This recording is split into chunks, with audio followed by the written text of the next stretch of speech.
Boa noite a todos, a paz do Senhor. Amém? Nós vamos estar compartilhando a palavra do Senhor.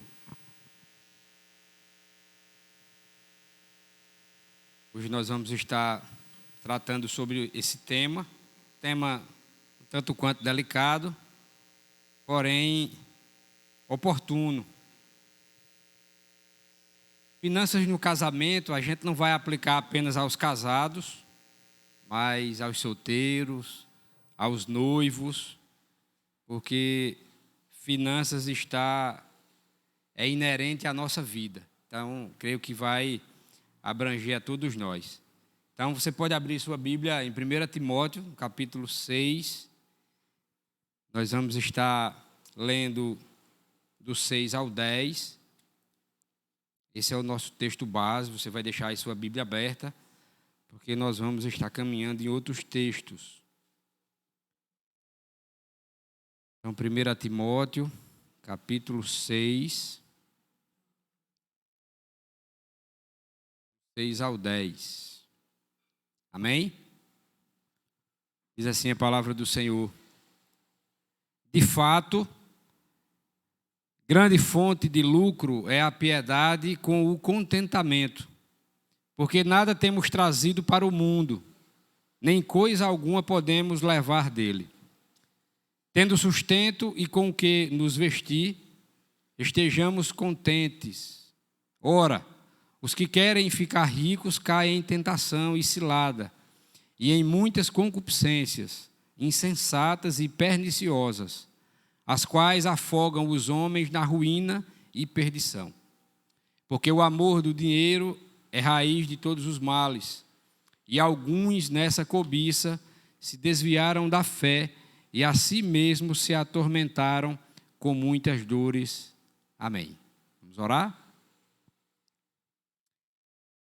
Pai bondoso, Pai gracioso, nós te louvamos, ó Deus, por mais essa tão grande oportunidade de aprendermos com a Tua palavra, Senhor. Sabemos, ó Pai, dos desafios, ó Deus, que cada um de nós temos, ó Pai, porém nós precisamos entender e crer, Senhor, que Tu estás sob o controle de todas as coisas, Deus. Abre o nosso ouvido, Senhor, o nosso coração, a nossa mente, ó Deus, e que a Tua palavra possa transformar, ó Pai, a nossa vida, Senhor, e que venhamos a ser cada vez melhores homens de Deus, mulheres de Deus, para a honra e glória do Teu nome. É assim que eu te oro e te agradeço, no nome de Jesus. Amém. Meus irmãos, falando sobre finanças no casamento, e com base nesse texto que a gente acabou de ler, é algo interessante, porque a Bíblia, ela trata de alguns pontos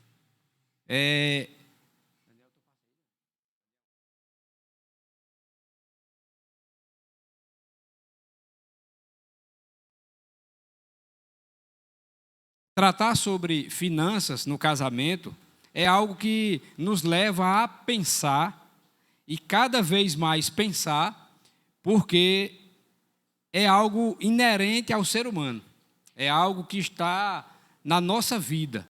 Não temos como fugir desse contexto e tratar sobre finanças, principalmente no contexto em que a gente vive, onde as pessoas cada vez são mais consumistas, as pessoas cada vez entram em dívidas, e não é diferente também em alguns relacionamentos. Por isso que a gente vai tratar sobre finanças no casamento.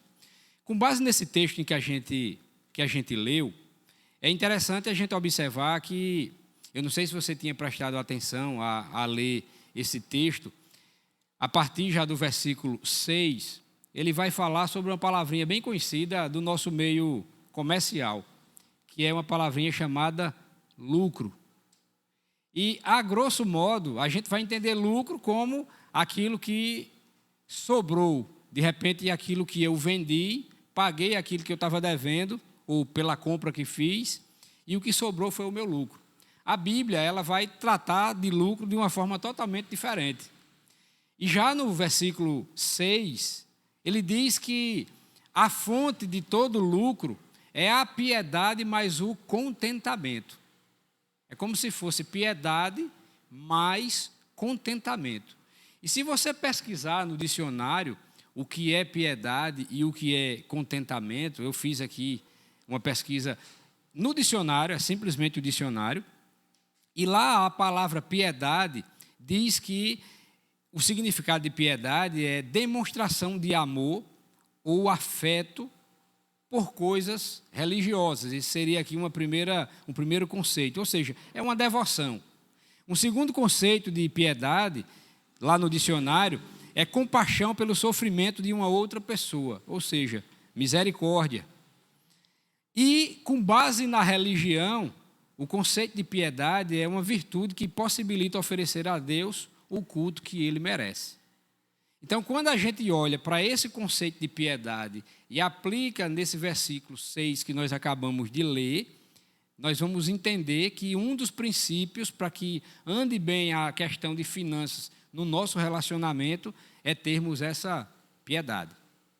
E a ideia de contentamento nada mais é do que a alegria, é o estado de uma pessoa contente, feliz, satisfeita.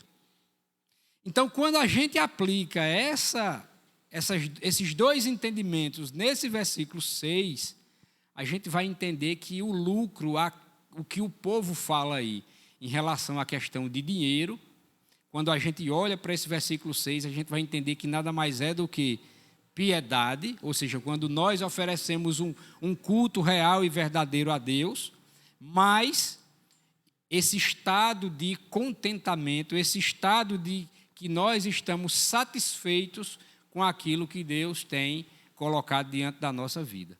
É simplesmente isso. Então, com base nesse conceito, é que nós precisamos entender qual é a importância de finanças dentro do nosso relacionamento. Então, na Bíblia, existem mais ou menos 300 versículos que falam sobre anjos. Vão gravando aí. 500 versículos falando sobre amor. 700 versículos falando sobre fé. 2.350 versículos falando sobre dinheiro. É interessante, né? Então, na verdade, por mais que Jesus tenha falado nos seus evangelhos, por exemplo, né, sobre tantos outros assuntos, o que mais foi falado foi sobre dinheiro. Então, Jesus ele falou mais sobre dinheiro do que qualquer outro tema na Bíblia. Então, mais ou menos ali 2.350 versículos que tratam sobre dinheiro. Mas por que Jesus falou tantos versículos, ou tantas expressões, ou tantos sermões sobre dinheiro? Porque, na verdade, o dinheiro, ele fascina as pessoas. Ele desvirtua a mente das pessoas. Ele transforma a mente das pessoas, a tal ponto de que tem muitas pessoas, e às vezes até pessoas cristãs, que acordam e dormem pensando em dinheiro. Acordam e dormem pensando em quanto eu vou ganhar amanhã. Então as pessoas são fascinadas por esse ídolo, que a Bíblia trata até sobre, dá até um nome, né? Mamon. Então as pessoas vivem escravas desse ídolo, de dinheiro. Então por isso que o próprio Jesus, ele tratou tanto sobre dinheiro, mais do que qualquer um outro tema na Bíblia. Por isso que é interessante a gente parar para pensar. Já quando a gente compara a questão do dinheiro ou a questão de finanças, trazendo para o nosso relacionamento, aí vai agora direcionado aos casados, é que, na verdade, eu procurei pegar a pesquisa mais recente do IBGE, e lá na pesquisa foi dito, a nível Brasil, foi dito que 1/3 dos casamentos, eles acabam em divórcio por conta de mais ou menos algumas dessas causas. Eu verifiquei em várias pesquisas, e basicamente, eu acho que umas 6, 7 pesquisas, a grande maioria dos assuntos eram esses. Porém, em todos eles, tinha o último, que eram problemas financeiros. Em alguns aparecia falta de confidencialidade, aí não em todos. Em alguns, falha de comunicação. Em outros, criação de filhos. Em outros, violência ou agressividade de uma forma contínua. Infidelidade aparecia também, basicamente, em todas as pesquisas. Em alguns vícios, geralmente esses vícios aqui estão muito ligados à bebida, a jogos de azar. Então, apareceu em algumas, mas em outras não. Mas problemas financeiros apareceu em todas elas. Então, problemas financeiros, a gente pode encaixar de que está dentro de um rol de que 1/3 dos casamentos no Brasil, eles acabam em divórcio por conta de problemas financeiros. Então, é algo que é delicado e é preciso que nós possamos entender e aplicar na nossa vida. Então, quando a gente olha para esses versículos que nós acabamos de ler lá em 1 Timóteo, nós podemos extrair algumas lições, antes de começarmos aqui, algumas verdades bíblicas, com base nas finanças. E a primeira coisa que nós precisamos entender é que nós precisamos confiar em Deus, independente da nossa posição social, da nossa posição financeira. Nós apenas precisamos crer em Deus e entender que é Ele que supre todas as nossas necessidades. Todas as nossas necessidades. Deus é quem supre. E quando nós lemos aqui nesse texto, nós podemos entender que, já a partir do versículo 7, de que ele diz assim, porque nada temos trazido para o mundo, nem coisa alguma podemos levar dele. Pelo menos existem 3 momentos na nossa vida em que nós temos as mãos praticamente vazias. Primeiro é quando a gente nasce. A gente nasce sem nada, né? Você não tem nenhum tipo de riqueza ali na mão do bebezinho que está chegando ao mundo agora. Um outro momento em que nas nossas mãos elas ainda continuam vazias, e aí cada contexto é um contexto, mas a gente pode entender que um desses momentos é quando nós entregamos a nossa vida a Cristo. Porque nós esquecemos daquele velho homem, e que agora aquele velho homem está sepultado, e nós estamos começando ali uma nova vida em Cristo, e aquele recomeço, nós estamos com as nossas mãos vazias. E o terceiro momento é na morte. Então, na morte, nós também mantemos as nossas mãos vazias. É por isso que nas urnas, né, nos caixões, não existe gaveta, não existe nenhum outro compartimento que você possa colocar alguma coisa de valor lá e levar. Então, esses 3 momentos, as nossas mãos elas estão vazias. Eu peguei um trecho aqui do conhecido Alexandre o Grande, e ele disse uma frase aqui bem interessante. Ele disse assim, quando eu morrer, carreguem o meu caixão com minhas mãos repousando descobertas, para que todos possam ver que elas estão vazias. E Alexandre o Grande conquistou muitos territórios, foi um homem altamente influente, foi um homem altamente poderoso, porém ele disse essa frase aqui, né, de que no dia que ele morresse, que ele fosse colocado lá no caixão, que as mãos dele estivessem descobertas, que todo mundo pudesse ver, simplesmente para mostrar que, mesmo ele tendo conquistado muitos e muitos territórios, muitos e muitos bens, riquezas, poder, ele não pôde levar nada ali no caixão dele quando ele morreu.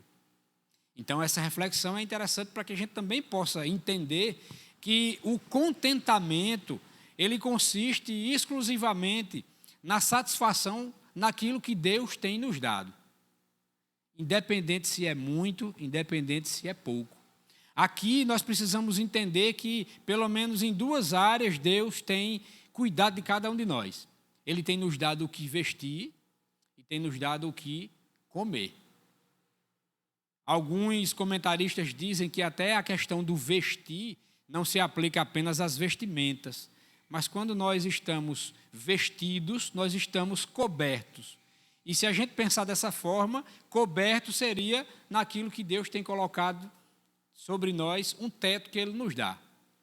Então nós não estamos apenas cobertos com as nossas roupas, mas nós estamos cobertos com um teto que Deus também nos abençoou e tem nos dado. Então aí nós ficamos agora completos, porque nós temos o que vestir, nós temos onde nos abrigar e nós temos o que comer. Então, basicamente, é isso que nos deixa contentes, nos deixa satisfeitos. O que passar disso é simplesmente bênção de Deus sobre a nossa vida.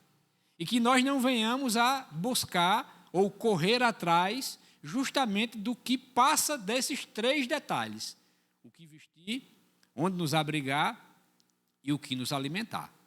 Tudo que vier a mais, precisamos colocar na nossa mente que é simplesmente bênção de Deus, cuidado de Deus, misericórdia de Deus, graça de Deus.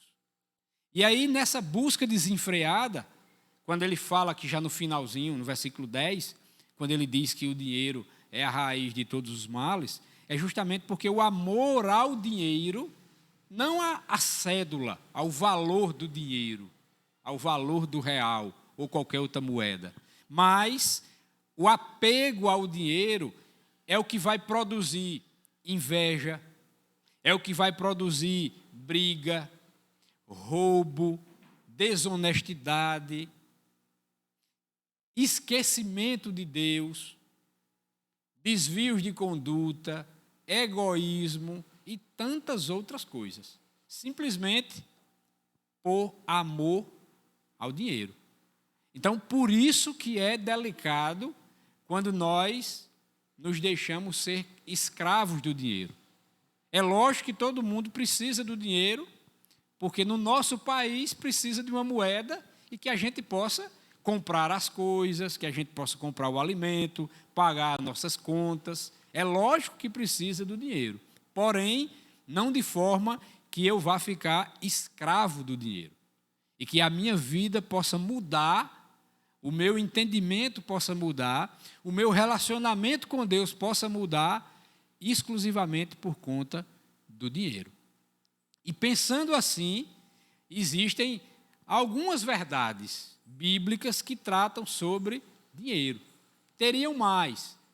Eu separei pelo menos 10. Se der tempo, a gente vai tentar aplicar essas 10 na nossa vida e que os irmãos possam entender que nós não estamos falando de teologia da prosperidade, nós não estamos participando de um congresso do sucesso, nós não estamos barganhando nada com Deus e nós não estamos apresentando nenhuma fórmula para que, se você seguir, tudo vai mudar, principalmente conforme os pregadores da teologia da prosperidade, às vezes eles batem muito nessa tecla. Não tem nada a ver com isso.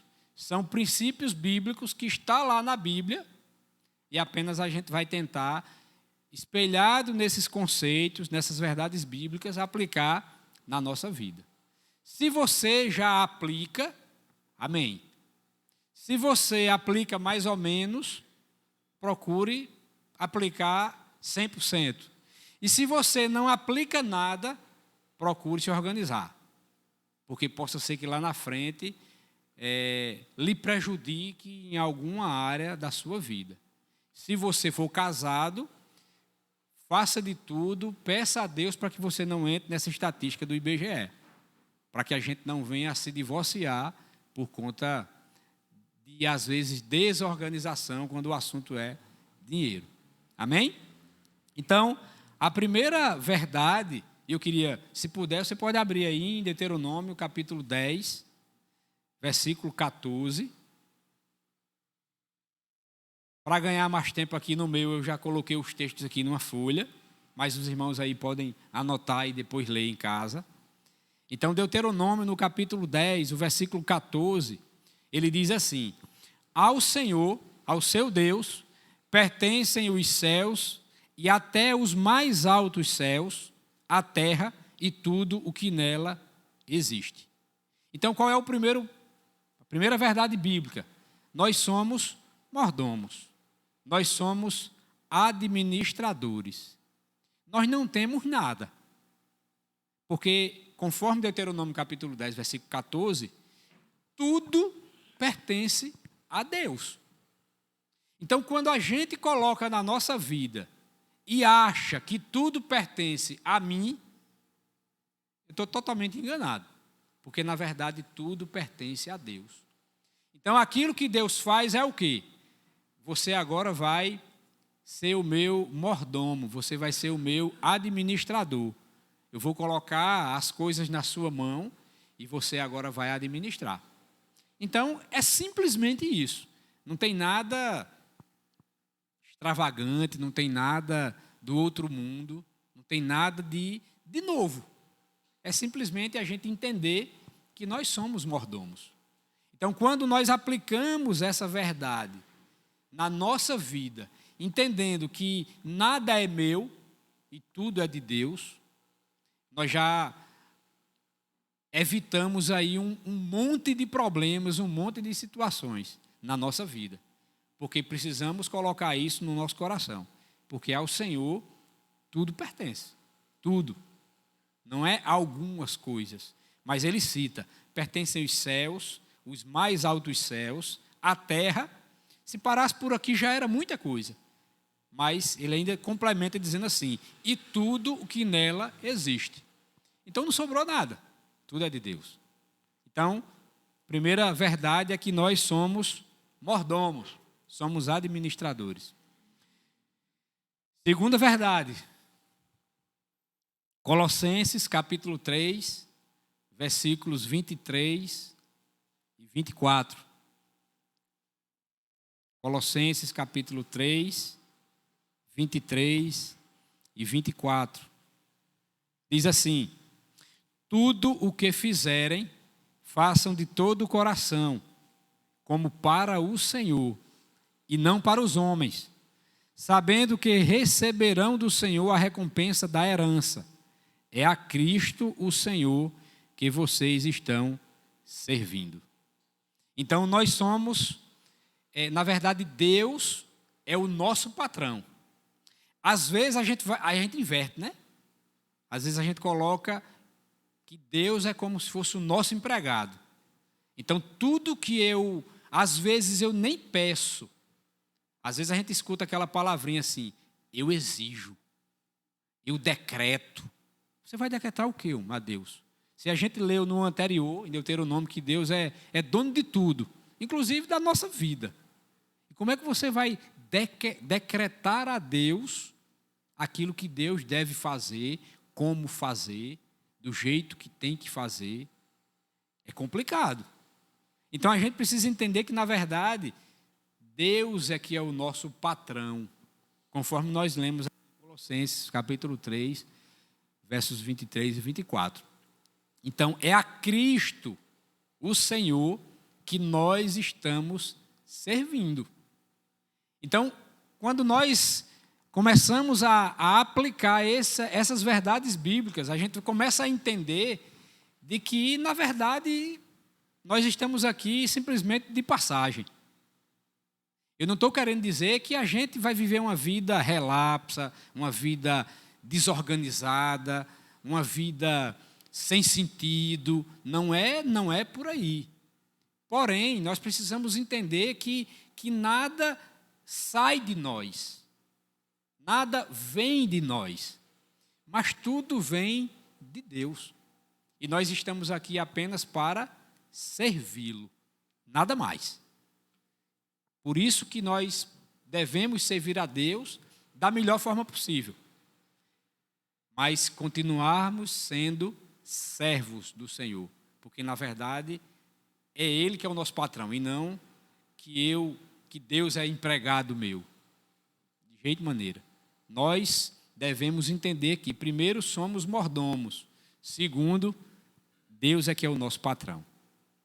Vamos lá para a terceira verdade. Aí aqui agora já está entrando nas questões mais particulares. A gente vai ler só Provérbios 22, versículo 7. Então, a terceira verdade é: evite dívidas. Vamos ver aí o que é que diz em Provérbios 22, versículo 7.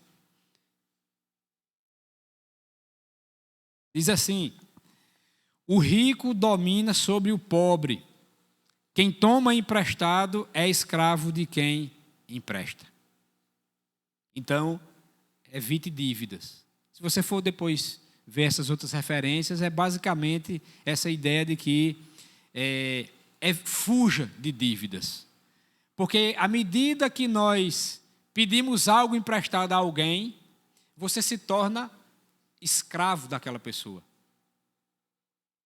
No nosso país, ainda mesmo sendo ilegal, porém ainda se é permitida a prática do ágio. Por isso que a gente conhece muito a figura do agiota. E geralmente quem entra, ou quem deve a um agiota, tem dois resultados. Ou morre, que ele manda matar, ou perde tudo, porque você nunca vai conseguir pagar. Então, fuja de dívidas, evite dívidas, porque na hora que nós tomamos algo emprestado a alguém, você já vai se transformar agora no escravo daquela pessoa. E não é diferente, não é diferente. Por isso que Provérbios ele deixa bem claro, né? O rico domina sobre o pobre. Quem toma emprestado é escravo de quem empresta. Então são verdades assim bem objetivas, bem claras, bem diretas, para que nós não venhamos a estar naquela estatística do IBGE, falando e lembrando mais uma vez para os casados. Porém, quem é noivo, quem é namorado, que um dia pretende casar, vai se deparar com essa mesma situação. Então, como a gente está aprendendo já desde novinho, desde cedo, é interessante que a gente evite dívidas. Vamos lá para a quarta verdade. Lucas, capítulo 14, versículo 28. E a quarta verdade é: tenha um orçamento. Vamos ver aí o que é que diz Lucas, capítulo 14, versículo 28. Diz assim: qual de vocês, se quiser construir uma torre, primeiro não se assenta e calcula o preço, para ver se tem dinheiro suficiente para completá-la? Vou ler de novo. Qual de vocês, se quiser construir uma torre, primeiro não se assenta e calcula o preço, para ver se tem dinheiro suficiente para completá-la? Então, a ideia é de que você precisa ter um orçamento. Sem esse orçamento, não é que você não vá poder viver, mas a sua vida financeira vai ser um pouco desastrosa, vai ser um pouco desorganizada, porque de repente você vai poder gastar, ou você vai gastar mais do que aquilo que você vai receber. Então, faça um orçamento. Se você colocar lá na internet, o que mais tem é dica de como você fazer um orçamento familiar, um orçamento pessoal, né? Mas a ideia é de que realmente tudo aquilo que a gente vai fazer, para que seja de uma forma organizada, para que seja de uma forma que você comece e termine, a gente precisa ter esse orçamento. Geralmente quando a gente... geralmente eu gosto muito de observar quando eu passo, às vezes, em alguma construção, por exemplo. E geralmente você vê aquela pessoa ali começando a construção, passa 1, 2 meses e a construção não finaliza e para. Provavelmente foi falta de planejamento. Faltou dinheiro, faltou algum recurso e a pessoa não conseguiu terminar. Às vezes fez de uma forma muito afobada, às vezes fez de uma forma muito desorganizada, E aí você nem concluiu e nem vai usufruir, porque ficou pela metade. E de repente você pode até perder aquilo que você investiu. Então, no final das contas, era melhor que você não tivesse nem começado. E para que você não tivesse começado, aí você precisaria fazer um orçamento, para saber se aquilo que você pode começar, você um dia vai terminar. Então, por isso a importância de ter um orçamento. O mais simples possível, de uma forma que você entenda. Mas é importante que você tenha, para que, mais uma vez, a gente não entre naquela estatística lá do IBGE. Vamos para a quinta verdade. Isaías, capítulo 55, versículo 2, só a parte A. Então, a quinta verdade é: gaste com sabedoria.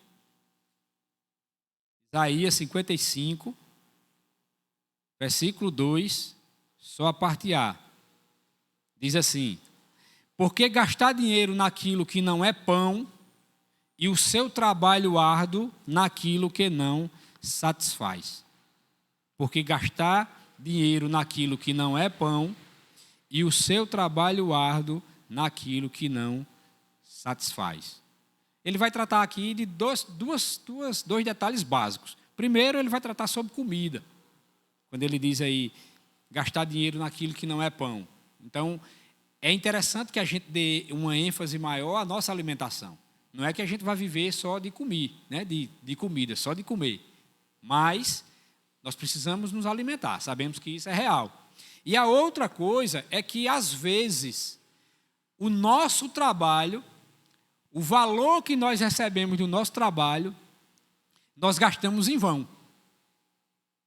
E, geralmente, nós gastamos naquilo que não estamos precisando.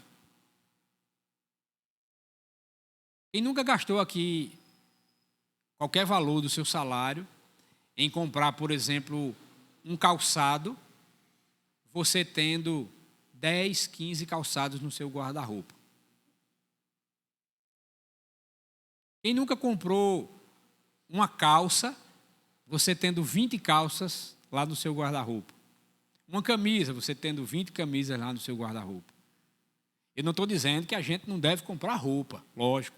Porém, a ideia aqui é que a gente precisa gastar com sabedoria. Não é que você não possa comprar.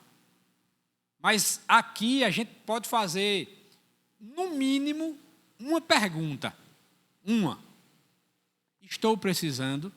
Pronto. Então, se você responder de uma forma honesta a essa pergunta e disser sim, compre. Mas se você disser não, para você mesmo, é melhor não comprar. Então, você vai estar sabendo gastar com sabedoria. Então, toda vez que você for comprar alguma coisa, que não seja comida, lógico, né? Faça essa pergunta: estou precisando? Aí, se você quiser afunilar mais, eu tenho o valor para poder comprar e não me endividar. Aí, se você quiser fazer uma outra pergunta, vai satisfazer o quê? Porque se for só supérfluo, aí você volta para a primeira pergunta. Então é melhor não comprar. Então notem que é algo... A gente aqui poderia fazer um monte de pergunta. Aí eu nem ia fazer porque você nem vai comprar mais nada. É melhor ficar quieto por aqui. Mas a lógica é essa.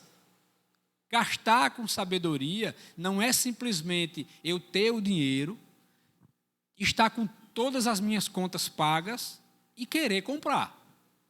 Aí chama-se impulsividade, consumismo. Tem nada a ver de gastar com sabedoria, mesmo que eu tenha dinheiro para gastar. Por isso que precisamos entender essa quinta verdade. Gaste, mas gaste com sabedoria. Vamos para a sexta. Sexta verdade. Tenha seu limite. Eclesiastes, capítulo 7, versículo 12. Eclesiastes, capítulo 7, versículo 12. Diz assim: a sabedoria oferece proteção, como faz o dinheiro, mas a vantagem do conhecimento é esta: A sabedoria preserva a vida de quem a possui. Então, essa ideia de você ter o seu limite não é o limite do cartão, pessoal. Não é o limite daquilo que as pessoas dizem que você pode gastar. Ou simplesmente o limite, eu ganho X, então eu posso gastar aquele X todinho. Não é esse limite. É porque, na verdade, você precisa ter o seu limite. E, geralmente, o que os estudiosos aí da área de finanças dizem é que o nosso limite deve ser, no máximo, 50% daquilo que a gente ganha. Então, o seu freio já seria 50% daquilo que você ganha.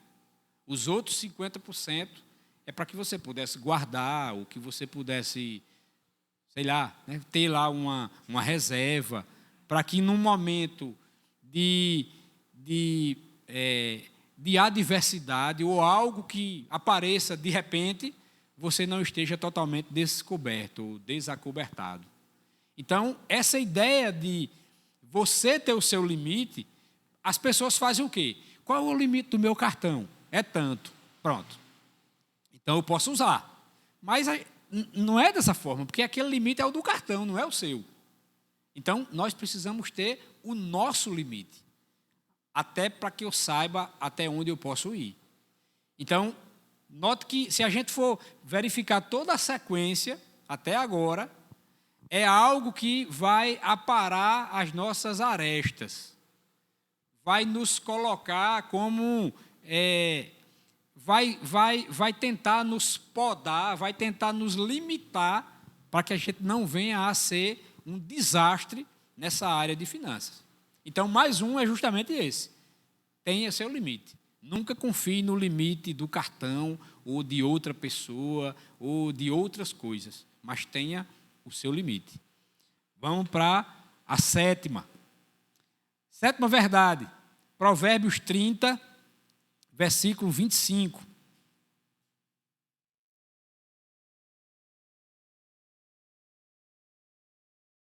A sétima é poupe. Então, já está ligada basicamente até a sexta verdade. Porque se você tem um limite e não usou aquele limite, você pode poupar. Olha o que é que diz aí, Provérbios 30, versículo 25. Vamos aprender com as formigas, né? Olha o que é que diz aí. As formigas, criaturas de pouca força, contudo, armazenam sua comida no verão. Aí tantos doutores, tantas pessoas que são letradas, não aprendem com as formigas. E que conselho, né? As formigas armazenam sua comida no verão. Então a gente precisa entender que precisamos poupar. Quando a gente diz assim, poupar, não é que você vá agora aplicar na bolsa de valores e comprar isso, e comprar aquilo e tal. Não. É simplesmente para que a gente possa controlar a nossa impulsividade de ter que gastar. Porque às vezes, quando a gente, mesmo fazendo o nosso orçamento, que sobra alguma coisa, qual é a vontade que dá? Gastar. Aí você arruma uma viagem, você arruma algo, uma roupa para comprar, sei lá, qualquer coisa. Mas a gente sempre encontra alguma coisa para querer gastar. Então a ideia é poupe, aprendendo isso com as formigas. Vamos para a oitava. Mateus, capítulo 25, versículo 27. Estamos já encerrando. Mateus, capítulo 25, versículo 27. Diz assim a palavra do Senhor. Então, você devia ter confiado o meu dinheiro aos banqueiros, para que quando eu voltasse, o recebesse de volta com juros. Então, a ideia é invista. Aí, de repente, você pode estar perguntando aí, eu vou investir em quê?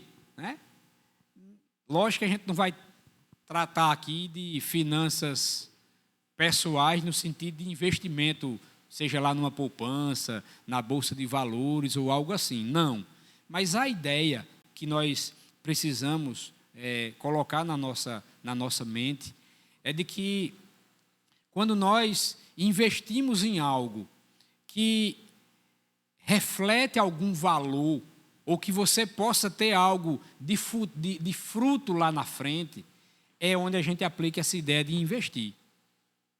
Então, como você vai investir, aí a gente não vai tratar isso aqui nesse momento, apenas como verdade bíblica, para que a gente possa extrair lições da Bíblia e aplicar na nossa vida. Mas esse é um princípio de que nós precisamos levar até o resto da nossa vida. Precisamos saber investir. Não investir de forma aleatória, não investir naquilo que o outro diz, não aproveitar a mesma onda do momento, mas investir com sabedoria. Porque às vezes é sempre assim. O que é que está dando certo hoje? Tal coisa. Aí, então vamos investir nisso aqui. Aí às vezes você não conhece nada daquilo, alguém lhe chamou, no final das contas você pode perder tudo aquilo que você investiu. Sem contar que às vezes a ganância, por isso que a gente tratou de dinheiro quando a gente leu 1 Timóteo, às vezes a ganância de ter, de viver de juros, nos faz quebrar a cara, nos faz perder aquilo, às vezes, que nós temos pouco. E o pouco que a gente tinha, a gente perdeu. Então, saber investir com sabedoria, com direcionamento de Deus, é algo bíblico. É algo bíblico. Vamos para a 9. Atos 20, versículo 35.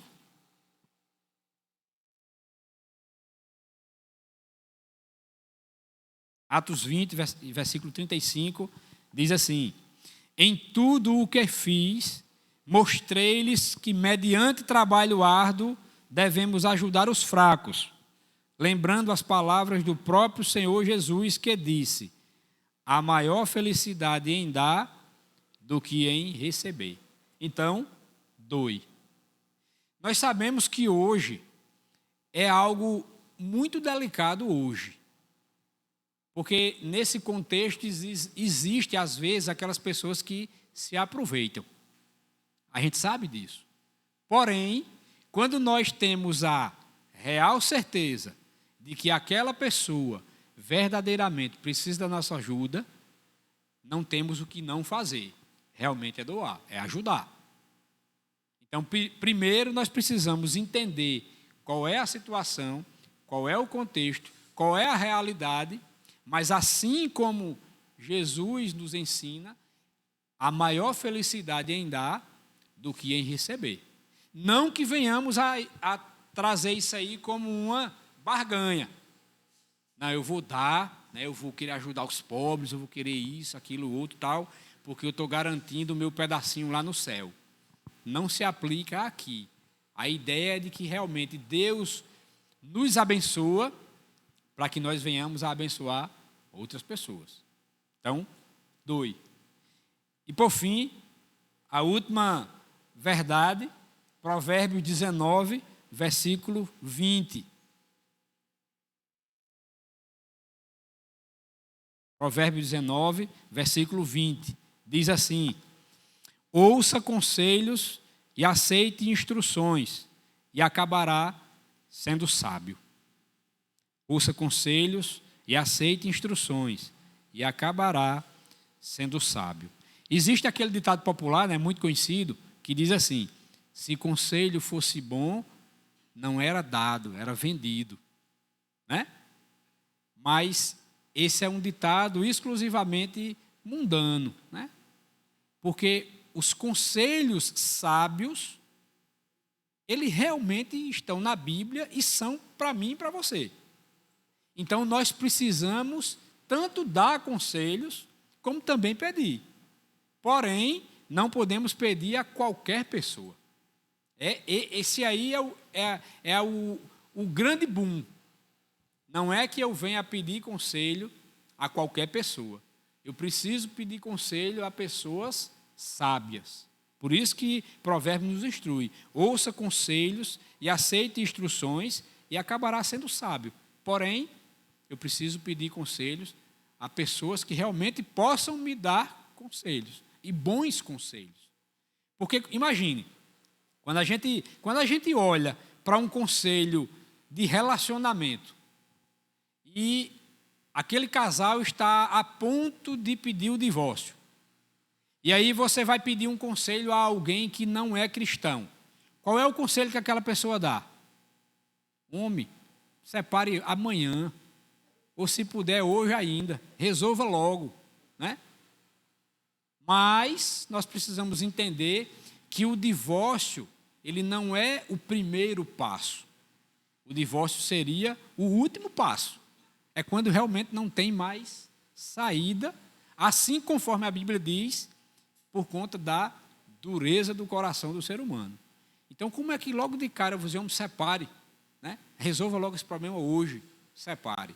Então, quando nós buscamos conselhos de pessoas que não são sábias, da mesma forma acontece na nossa questão financeira.